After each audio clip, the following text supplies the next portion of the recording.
Hello everyone, उम्मीद है आप लोग की पढ़ाई अच्छी से चल रही होगी। फिर से आते हैं टॉप 5 क्वेश्चन सीरीज की ओर, जिसमें से ऑलरेडी हमने 2 क्वेश्चन ऑलरेडी सॉल्व कर चुके। निश्चित रूप से आप जिस चीज़ को हम रिवाइज कर रहे हैं, जिस क्वेश्चंस को हम यहाँ शामिल कर रहे हैं, उस क्वेश्चंस को आप साल भर कहीं न कहीं पढ़े ज़रूर होंगे। और यदि मैं बात करूं इस क्वेश्चंस के आने की परसेंटेज की, तो 99% आने की चांसेस हैं, ये तो आप समझ जाइए। और एक नहीं, 2 नहीं, पूरे 6 नंबर के ये क्वेश्चंस आने वाले हैं। क्वेश्चंस का जो टाइप है आपको पता ही होगा, एसडी, शॉर्टेस्ट डिस्टेंस निकालने वाला। 2 सरल रेखाओं के बीच, 2 स्ट्रेट लाइन के बीच जो शॉर्टेस्ट डिस्टेंस होती है डियर स्टूडेंट, उसको हम फाइंड करने जा रहे हैं। क्वेश्चन है आपके सामने, 2 फॉर्म में क्वेश्चन हो सकता है, एक वेक्टर फॉर्म में हो सकता है, दूसरा कार्टेशियन फॉर्म में। मैंने दोनों फॉर्म यहाँ पे लिख रखे हैं और दोनों फॉर्म के लिए ही एक ही फार्मूला याद करने की आवश्यकता है, that is S D, shortest distance is equal to B1 cross B2 dot A2 minus A1 divided by B1 cross B2 का मॉड, फिर होल मॉड। तो ये चीज़ें आपको याद होनी चाहिए, ये formula that is very most important, तभी आप ये क्वेश्चन किल कर पाएंगे, अदरवाइज नहीं कर पाएंगे। ये चीज़ें आप याद रखिए। क्वेश्चन है हमारे पास, वेक्टर फॉर्म को सॉल्व करते हैं। आप कार्टेशियन फॉर्म नहीं जानते हैं तो यहाँ से मैं आपको बता दूंगा, ये x1, ये जो कोफिशिएंट आपको दिखाई दे रहे हैं, ये 1 1 0, ये क्या है, A1 का काम करता है, और 2 1 1 ये A2 का, नीचे जो दिया हुआ है वो B1 और B2 का काम करता है। आइए स्टार्ट करते हैं। दिया है अपने पास, गिवन है, दिया है 2 सरल रेखा, ठीक है। कितने सरल रेखा जी? 2 सरल रेखा दिया है, given we have 2 straight line. First is that, इसे मैं R1 लिख लूँ। R1 इज इक्वल टू, सबसे पहले मैं बता दूँ कि स्ट्रेट लाइन, ठीक है, स्ट्रेट लाइन की जो इक्वेशन होती है वेक्टर फॉर्म में, वो होता है R is equal to vector A plus lambda vector B, ठीक है। बात समझ में आई? ये आप पहले से जानते होंगे। उसी लाइन के इक्वेशन से हम कंपेयर करने वाले हैं जो क्वेश्चंस में गिवन है। अपने पास गिवन है I cap plus J cap, given R1 is equal to I cap plus J cap plus gamma, और यहाँ पे दिया हुआ है dear student 2I cap minus J cap, 2I cap minus J cap plus K cap, plus क्या हो जाएगा K cap. Given है, आपको बता दूं ये जो है यही क्या है, A1 है, और ये क्या है, B1 है।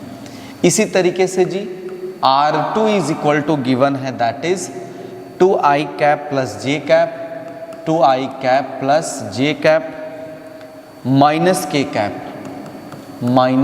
कैप प्लस म्यू, इसको एक मान ले। इसके बाद गिवन है 3I cap minus 5J cap, 3I cap minus 5J cap plus 2K cap, plus 2K cap. आप डियर स्टूडेंट इसको मान लीजिए A2 और इसको मान लीजिए B2। तो क्या आप यहाँ देख के बता पाएंगे कि A1, A2, B1, B2 की वैल्यूज़ क्या हैं? उस फार्मूला से कंपेयर करेंगे तो आपको पता चलेगा A1 इज इक्वल टू क्या, A1 इज इक्वल टू मिलेगा जी, आपको मिलेगा I cap plus J cap, K की वैल्यू 0 है, कुछ दिया नहीं है। इसी तरीके से A2 की बात करें तो दूसरे इक्वेशन में आपको मिलेगा 2I cap plus J cap minus K cap. इसी तरीके से आपको मिलेगा B1 इज इक्वल टू क्या, 2I cap minus J cap plus K cap, या B2 is equal to 3I cap minus 5J cap plus क्या हो जाएगा, 2K कैप। इस तरीके से already we recognize that the value of A1, A2 and B1, B2. Find कर लिए, find क्या देख देख के लिख लिए हैं। अब इस चीज़ को हमको फार्मूला में जो जो रिक्वायरमेंट है, जो नीड है, b1 क्रॉस b2 पहले निकालेंगे, ठीक है, उसके बाद उसका मॉड निकालेंगे, फिर a2 माइनस a1 निकालेंगे, अलग निकाल लेते हैं। क्या मैं a2 माइनस a1 यहीं पे निकाल लूँ जी? हाँ सर निकाल लीजिए। a2 माइनस a1 कैसे निकलेगा? a2 माइनस 2i में 1i जाएगा, कितना बचेगा बताओ? i j cap minus j cap plus 0 j cap minus k cap, minus उधर कुछ नहीं है तो ये क्या बचेगा? माइनस k कैप ही बचेगा। At least i cap minus k cap बचेगा। क्या क्लियर हो गया? i कैप माइनस क्या हो जाएगा? k कैप, ठीक है। इसी तरीके से यदि हम b1 क्रॉस b2 की बात करें, आपको पता होगा कैसे निकालते हैं b1 क्रॉस b2, बताइए। b1 क्रॉस b2 कैसे निकालेंगे? ये क्या है? स्केलर प्रोडक्ट है कि वेक्टर प्रोडक्ट है? वेक्टर प्रोडक्ट है i j k। इसे कोफिशिएंट को लिखेंगे 2 माइनस 1 1 3 माइनस 5 2। अब ये क्या है बताओ जी? ये तो डिटर्मिनेंट है सर, ऑलरेडी हम लोग पढ़ चुके हैं। हाँ ऑलरेडी आप लोग पढ़ चुके हैं। b1 cross b2 is equal to क्या हो जाएगा? i, ये r1 के रेस्पेक्ट में एक्सपेंस करेंगे, 2 एकम 2 माइनस 2 माइनस 5, ये प्लस 5 हो जाएगा। फार्मूला से एक मिलता है जी, माइनस j कैप, j से करेंगे 2 दूनी 4, ठीक है, 3 एकम 3 माइनस 3 प्लस क्या हो जाएगा? k कैप, k के लिए माइनस 10 5 दूनी 10 3 एकम 3 माइनस है तो ये क्या हो जाएगा? प्लस हो जाएगा। क्या यहाँ तक क्लियर है आप लोग का? ये तो पढ़े होंगे जी, डिटर्मिनेंट में पढ़े होंगे ना, डिटर्मिनेंट में किस तरीके से निकलता है ये आप लोग अच्छी तरीके से जानते हैं। So b1 cross b2 is equal to क्या निकलेगा? माइनस 2 प्लस 5 क्या हो जाएगा? 3i। तो यहाँ पे लिख दीजिए, यहाँ पे क्या लिखेंगे? 3i, ठीक है, ओके सर। माइनस 4 माइनस 3 1, तो क्या लिखेंगे? माइनस j कैप, फिर क्या बचा? Minus 10 plus 3 minus 7 k cap, minus 7 k cap. इस तरीके से b1 क्रॉस b2 भी हमने निकाल लिया। ये b1 क्रॉस b2 वहाँ पर आपको पता है ना, यहाँ पे इसको इक्वेशन नंबर मानते चलते हैं। ये इक्वेशन नंबर फर्स्ट, ये इक्वेशन नंबर सेकंड। इसी तरीके से b1 क्रॉस b2 इनटू हम बाद में पुट कर लेंगे, इसका मॉड निकाल लो। मॉड कैसे निकालते हैं पता है आपको?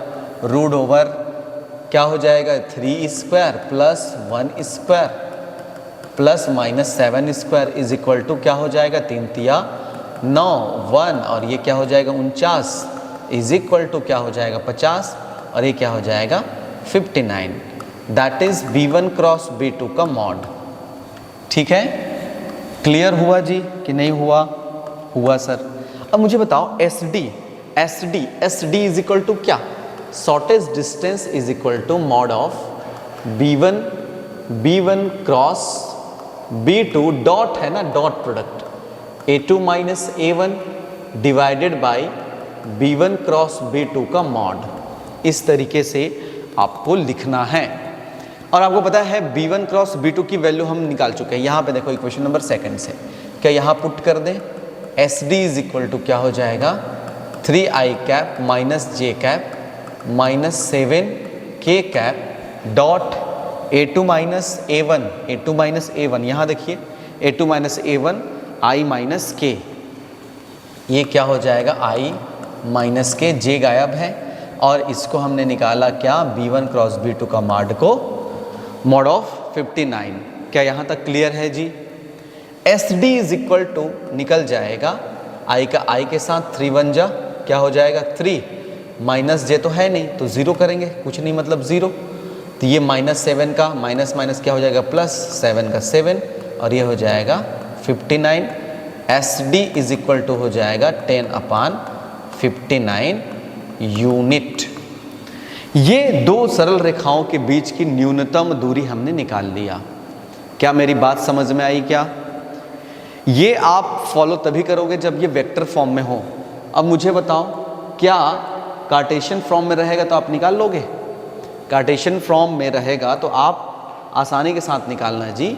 कार्टेशियन फॉर्म इस तरीके से रहता है x1 x minus x1 divided by L1, y minus y1 divided by, या इसको m1 लिख दो LMN, z minus z1 divided by n1। अब मुझे बताओ इसी में से जो r ये जो है ना वही a1 है। a1 क्या होगा पता है? x1 i cap plus y1 j cap plus z1 k cap. यही a1 है जो फार्मूला a1 में मांगता है। ठीक है, नीचे जो है ना ये क्या है? b1 है, l1 i cap m1 j cap plus n1 k cap. इसी तरीके से एक और लाइन रहेगा जी। ठीक है, क्या रहेगा? x माइनस x2 और ये हो जाएगा L2, y minus y2 divided by M2, z minus z2 divided by N2। तो मुझे बताओ A2 इज इक्वल टू क्या हो जाएगा? x2 i cap plus y2 j cap plus z2 k cap. इसी तरीके से B2 is equal to L2 i cap plus M2 j cap plus N2 k cap. अब मुझे बताओ A1 A2 B1 B2 सब तो मिल गया, फिर से इस फार्मूला में आप रख लो जैसे हम प्रीवियस में बनाए। क्या? B1 क्रॉस B2, ये डॉट कर दिए, dot product A2 minus A1 divided by B1 cross B2 का मॉड, फिर पूरे का मॉड। ठीक है, जो भी आंसर आएगा पॉजिटिव आएगा, क्योंकि डिस्टेंस कभी भी निगेटिव नहीं होता, डिस्प्लेसमेंट निगेटिव हो सकता है, ये आप फिजिक्स में पढ़े होंगे।